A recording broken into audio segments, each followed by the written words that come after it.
Ayan mga kamars, behind the scene. May natakot kay Junax, oh. Yan. May natakot kay Junax. Yan, oh, natakot kay Junax yung bata. Yan, oh. So, meron tayong mga fans ito, mga kamars. Yan, oh.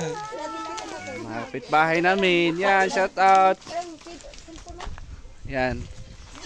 Behind the scene, si Junax. Ano kay kang Inday? Sorry, Inday. Oh, sorry. Oh, yan si Junax, oh. Yan. Oh. Daming fans ng Team Dudong Mars, yan, oh.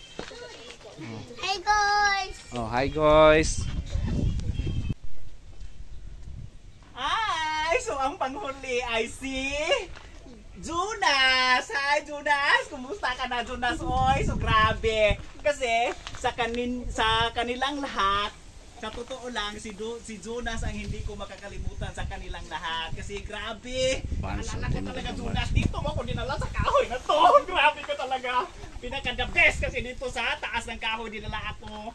Grabe ka Jonas. Pero, alam nyo si Jonas, hindi ko makakalimutan sa buong buhay ko. Alam niyo kung bakit? Kasi, yung kasapan namin, 150 lang. Tapos, binigyan ko siya ng 200, hindi na binalik na yung sukli. Grabe ni Jonas, hindi binalik yung 50 sa akin. 150 lang yung kasapan namin eh.